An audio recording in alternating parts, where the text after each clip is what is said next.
Good morning students. कक्षा 12 के विषय भौतिक विज्ञान के अध्याय 11 के अंतर्गत कुछ परिभाषाएं हम देख रहे हैं। पहली प्रतिबिंब की परिभाषा। प्रतिबिंब को बोलते हैं इमेज। वस्तु से चलने वाली प्रकाश की किरणें परावर्तन या अपवर्तन के पश्चात जिस बिंदु पर मिलती हैं या मिलती हुई प्रतीत होती हैं और जहाँ पर हमें बिंब के रखे होने का अनुभूति होती है कि वहाँ पर बिंब रखा हुआ है, जबकि होता नहीं है। ठीक है, उसे हम क्या कहते हैं? प्रतिबिंब। क्या कहते हैं? प्रतिबिंब कहते हैं। परावर्तन या अपवर्तन के पश्चात जिस बिंदु पर प्रकाश की किरणें मिलती हैं, वास्तव में मिले या मिलती हुई प्रतीत हों तो वहाँ पर क्या बनता है? प्रतिबिंब बनता है। हमें आभास होता है कि वस्तु वहाँ पर रखी हुई है। अब प्रतिबिंब कितने प्रकार के होते हैं? प्रतिबिंब दो प्रकार के होते हैं। एक तो होता है वास्तविक प्रतिबिंब और एक आभासी प्रतिबिंब। वास्तविक प्रतिबिंब क्या होते हैं कि ऐसा प्रतिबिंब, वास्तविक प्रतिबिंब क्या होते हैं? ऐसा प्रतिबिंब जिसमें परावर्तन या अपवर्तन के पश्चात प्रकाश की किरणें वास्तव में मिलती हुई प्रतीत हों, वास्तव में मिले वहाँ पर जाकर, तो वहाँ पर क्या बनेगा? वास्तविक प्रतिबिंब बनेगा, रियल इमेज। क्या बोलेंगे इसको हम? Real image. ठीक है। और आभासी प्रतिबिंब यानी काल्पनिक, कि परावर्तन या अपवर्तन के पश्चात जो प्रकाश की किरणें जिस बिंदु पर वास्तव में नहीं मिले, मिलती हुई प्रतीत हों, आभास हो हमें ऐसा कि उस बिंदु पर मिल रही हैं, तो वहाँ पर कैसा प्रतिबिंब बनेगा? हमेशा आभासी प्रतिबिंब बनेगा। आभासी को क्या कहते हैं? काल्पनिक कहते हैं। काल्पनिक। ये ध्यान रखने वाली बात है कि वास्तविक जो प्रतिबिंब होते हैं वो सदैव कैसे होते हैं? उल्टे होते हैं। कैसे मिलेंगे? उल्टे। और जो आभासी प्रतिबिंब होंगे यानी काल्पनिक प्रतिबिंब होंगे वो सदैव कैसे मिलेंगे? हमें सीधे प्राप्त होते हैं। सदैव कैसे होते हैं? सीधे प्राप्त होते हैं। यहाँ लिख देते हैं, ये सदैव सीधे प्राप्त होते हैं, सीधे प्राप्त होते हैं। एक परिभाषा है यू, बिंब की दूरी। तो वस्तु जो है दर्पण या लेंस से कितनी दूरी पर रखी है? हमने चित्र बनाया था इसका। तो वस्तु दर्पण या लेंस से कितनी दूरी पर रखी है, उस दूरी को हम क्या कहते हैं? बिंब की दूरी, u। और प्रतिबिंब की दूरी v, यानी प्रतिबिंब जो है वो दर्पण से कितनी दूरी पर बन रहा है, दर्पण या लेंस से कितनी दूरी पर बन रहा है प्रतिबिंब, उस दूरी को हम कहेंगे v, या प्रतिबिंब की दूरी। अब हमने पिछले टॉपिक में समतल दर्पण के बारे में पढ़ा। हमने देखा था कि दर्पण दो प्रकार के होते हैं, लिखा था हमने, एक समतल दर्पण और एक गोलीय दर्पण। तो समतल दर्पण के बारे में हमने अध्ययन कर लिया है। अब हम देखेंगे गोलीय दर्पण। इम्पोर्टेंट है गोलीय दर्पण।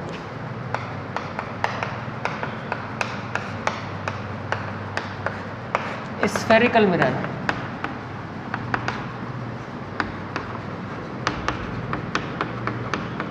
Spherical mirror. देखिए समतल दर्पण में क्या परिभाषा लिखी थी हमने? एक शब्द पे जोर दिया था। समतल दर्पण में समतल कांच कैसा होगा? समतल होगा। और गोलीय दर्पण में कांच कैसा होगा? गोला होगा। अर्थात इसमें हम एक कांच का गोला लेते हैं, ये गोला ले लिया कांच का, कैसा है? समांगी और पारदर्शी है, आर पार दिख रहा है। हमने क्या किया? इस गोले में से एक छोटा सा टुकड़ा काटा, यहाँ से काट लिया, पारदर्शी है, और उसके एक पृष्ठ पर हमने क्या कर दी? पॉलिश कर दी, चमकीली। तो वो कैसा दर्पण बन जाएगा? गोलीय दर्पण बन जाएगा। क्योंकि वो किस पृष्ठ का भाग है? वो गोलीय पृष्ठ का भाग है, गोलीय कांच का भाग है। इसलिए ऐसे दर्पण को हम क्या कहेंगे? गोलीय दर्पण कहेंगे। ठीक है, तो लिख देते हैं, यदि किसी समांगी पारदर्शी गोलीय कांच के एक भाग, गोलीय कांच के एक भाग पर चमकीली पॉलिश, क्या कर दी हमने? चमकीली पॉलिश कर दी जाए तो वह व्यवस्था गोलीय दर्पण कहलाती है, गोलीय दर्पण कहलाती है। ठीक है, गोलीय दर्पण कहलाती है। गोलीय दर्पण दो प्रकार के होते हैं।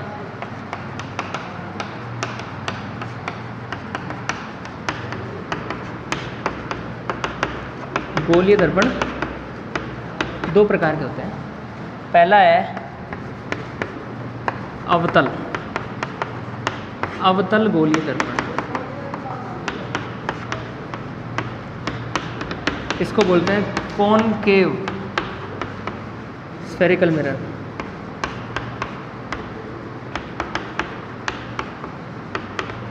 या कॉनकेव मिरर, या क्या कहेंगे, कॉनकेव मिरर, अवतल दर्पण। दूसरा है उत्तल दर्पण, उत्तल। ये सब आप ये शब्द दोनों छोटी कक्षाओं में पढ़ चुके हैं। ठीक है, अवतल दर्पण क्या होगा, कॉन्वेक्स मिरर, कॉन्वेक्स मिरर क्या होंगे। सबसे पहले हम देखते हैं अवतल दर्पण। अवतल, देखो जैसे मान लो ये गोला था एक कांच का, ठीक है, ये कांच का एक गोला था।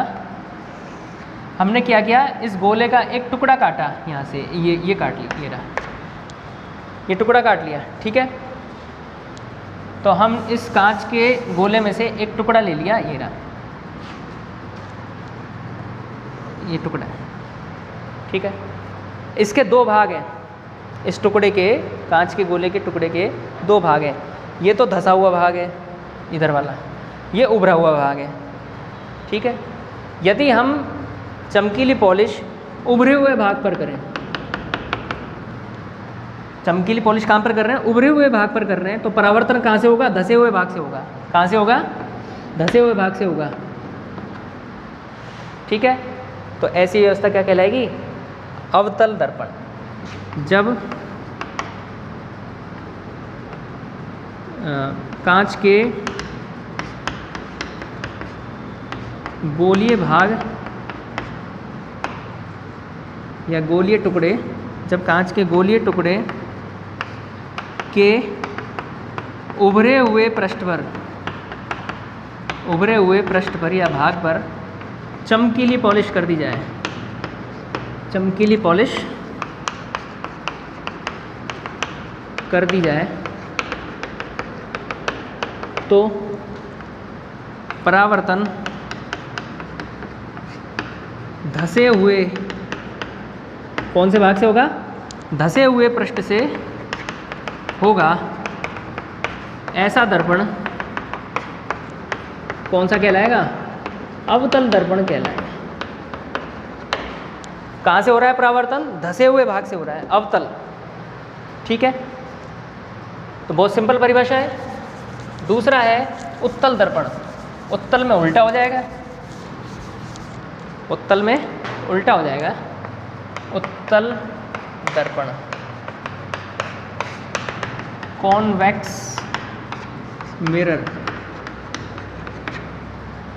क्या होगा, देखो ये कांच का टुकड़ा ले लिया हमने, दो भाग है, धंसा हुआ और उभरा हुआ। अब हमने पॉलिश कहाँ करी, इस बार धंसे हुए भाग पे करी, धंसे हुए भाग पे। तो परावर्तक पृष्ठ कौन सा हो गया, उभरा हुआ। परावर्तक पृष्ठ कौन सा होगा, उभरा हुआ होगा।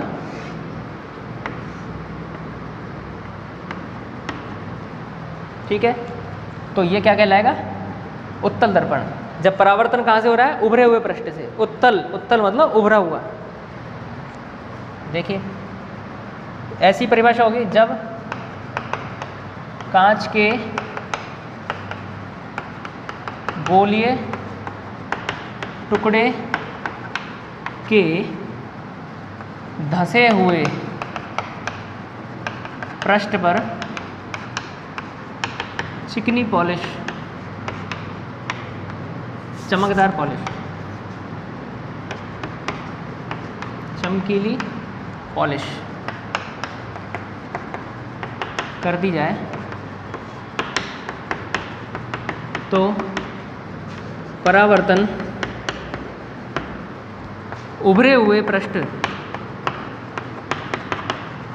परावर्तन उभरे हुए पृष्ठ से होता है, ठीक है, इसे उत्तल दर्पण कहते हैं। ऐसी व्यवस्था को क्या कहेंगे? उत्तल दर्पण या कॉन्वेक्स मिरर, ठीक है। तो ये गोलीय दर्पण और गोलीय दर्पण के 2 प्रकार हमने आज देखे। अगले क्लास में हम गोलीय दर्पण से संबंधित कुछ टर्मिनोलॉजी है, कुछ परिभाषाएं हैं, उनको हम डिफाइन करेंगे। धन्यवाद।